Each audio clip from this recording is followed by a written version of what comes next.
My First Bible presents Samuel Rebukes Saul. When Saul had been reigning over Israel for 2 years, he selected an army of 3,000 Israelite soldiers. 2,000 were with him in Michmash and in the hill country of Bethel. And the other 1,000 were in Gibeah of Benjamin with the prince, Jonathan, Saul's son. Jonathan, along with the 1,000 men, attacked a Philistine military outpost. When the Philistines heard about this, they declared war on Israel. King Saul ordered the trumpet to be blown throughout the land so that everyone would know they were at war.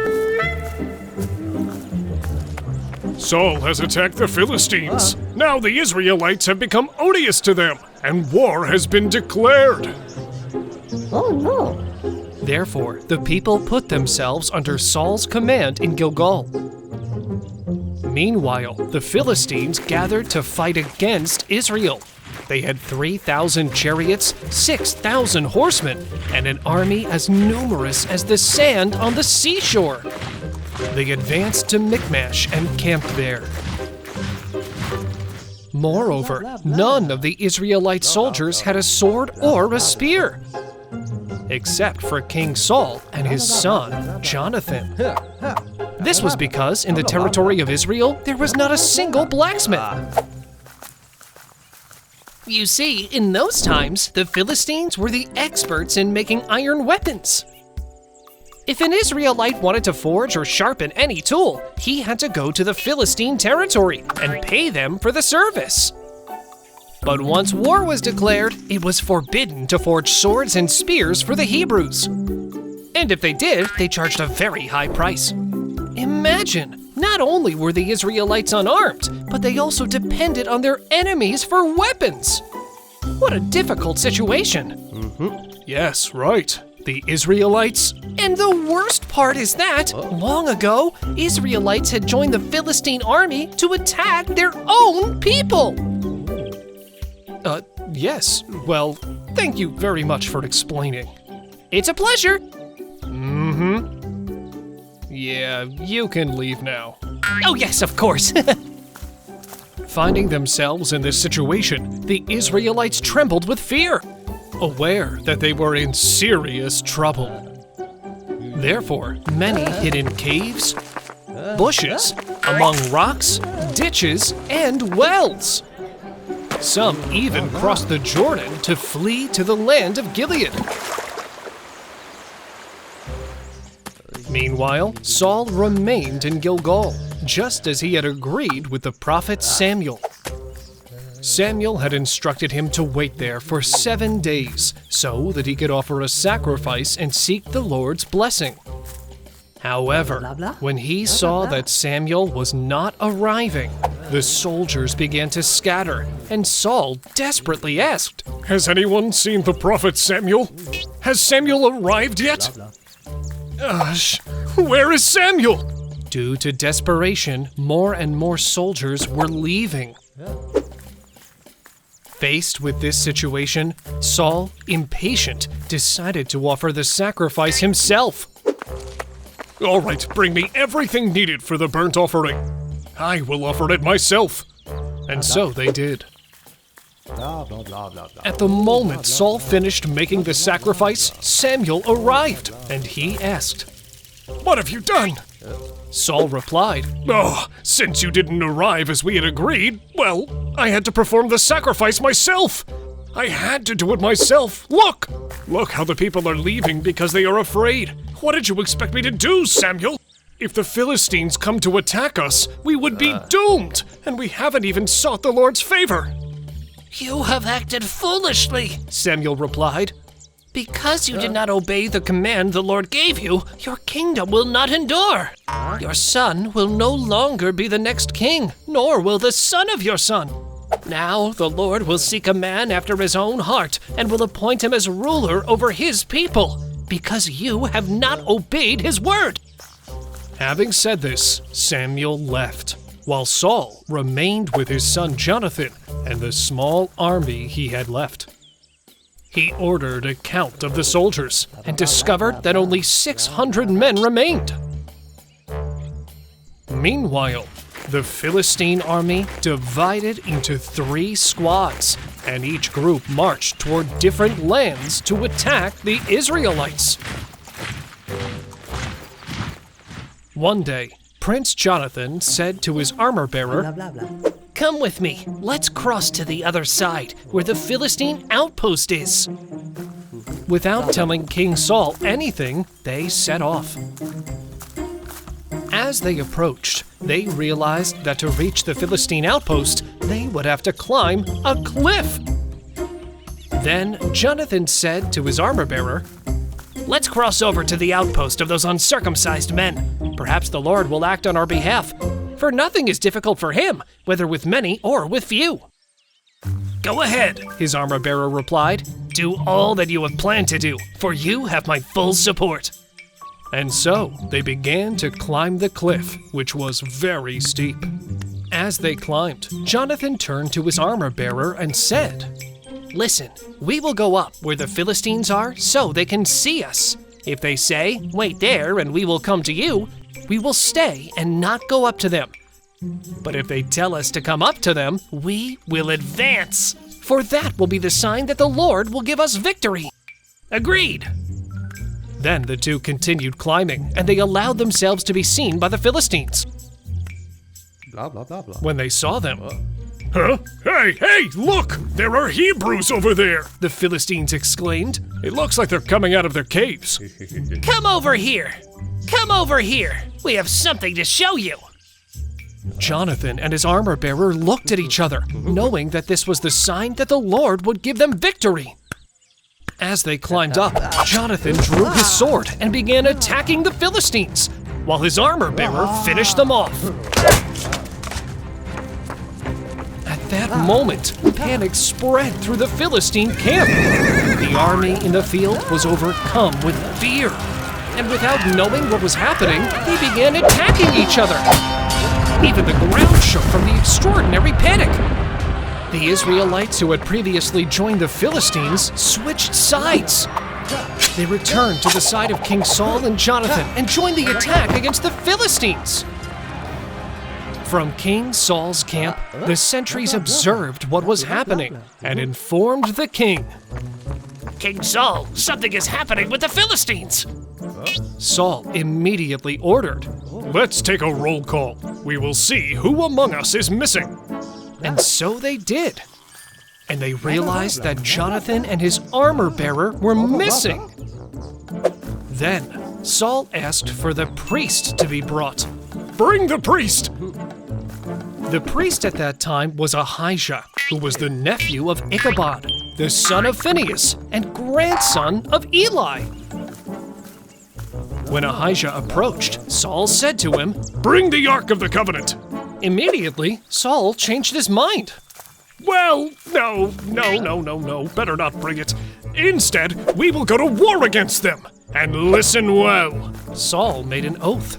Woe to anyone who eats anything before nightfall. No one will eat anything until the Philistines have been delivered into my hands. Thus, that day, none of the soldiers had eaten anything while they pursued the Philistines. Even the Israelites who had been hiding joined the battle to fight them.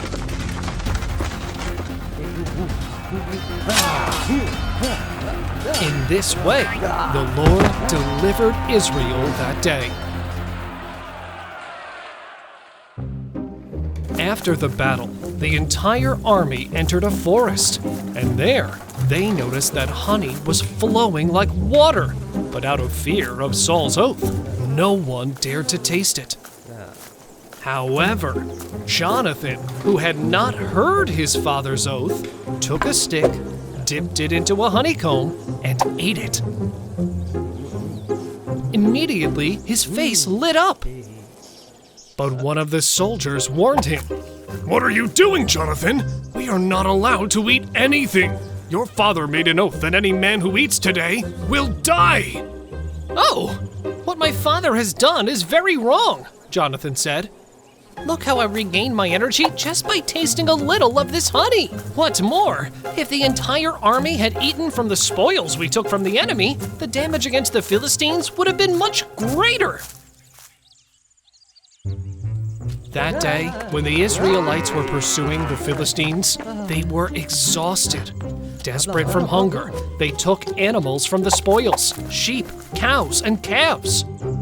They slaughtered them right there and ate the meat with the blood, something that was forbidden by God's law. Blah, blah, blah, blah, blah. Yeah? And they told Saul, Blah, blah, blah, blah. The soldiers are sinning against the Lord. They are eating meat along with the blood. They are being reckless. Saul replied. Bring me a large stone and tell the people to bring their animals so they can be properly slaughtered so they do not sin against the Lord by eating meat with blood. That night, each soldier brought his cow and slaughtered them there. Blah, blah, blah. After this, Saul built an altar and proposed continuing the attack on the Philistines throughout the night. Let's go after them and leave no one alive before dawn. We must consult God first, the priest intervened.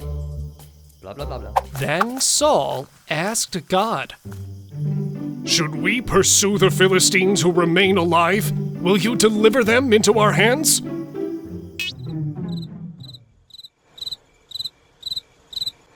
but God did not answer. There is sin in the camp! All of you, leaders of the army, come forward and determine what sin has been committed today.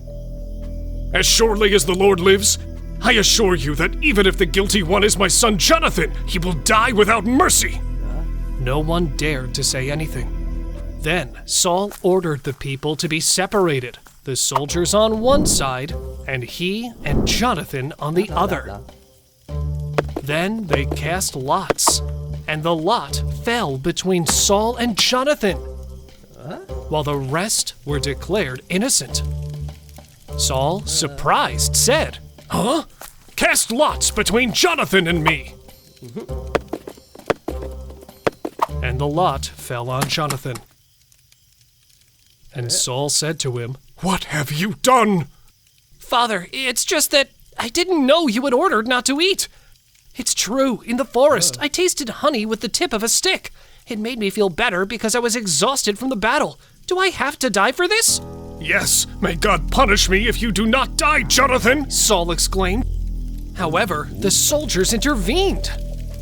Jonathan cannot die! He has given us this great victory with God's help. As surely as the Lord lives, not a single hair from his head shall fall to the ground. The soldiers united to intercede for Jonathan. And finally, they saved him from death. After this, Saul stopped pursuing the Philistines, who returned to their land. From that time on, Saul fought against all the enemies that surrounded him: Moabites, Ammonites, Edomites, Amalekites, the kings of Zobah, and Philistines. And all of them he defeated with the help of the Lord.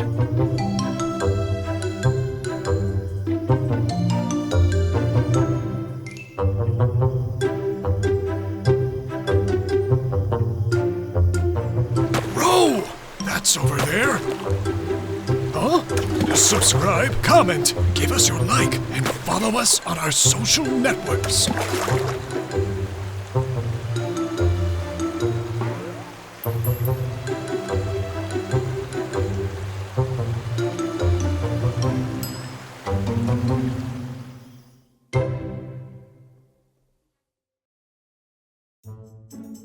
Hey! We will greet our friends who have commented on our post.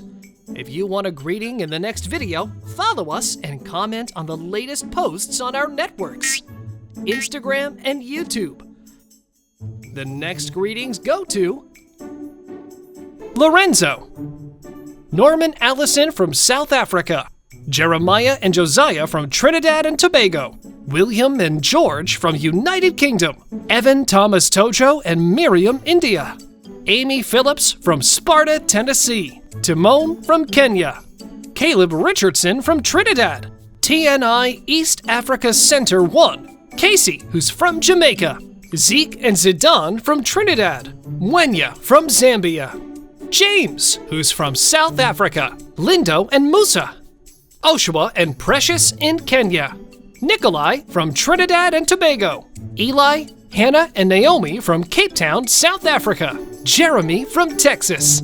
Caden, Kaylin, and Avion from the Turks and Caicos. Ruby Santos from Palmdale, California. Jesus loves me. Kevin Sean.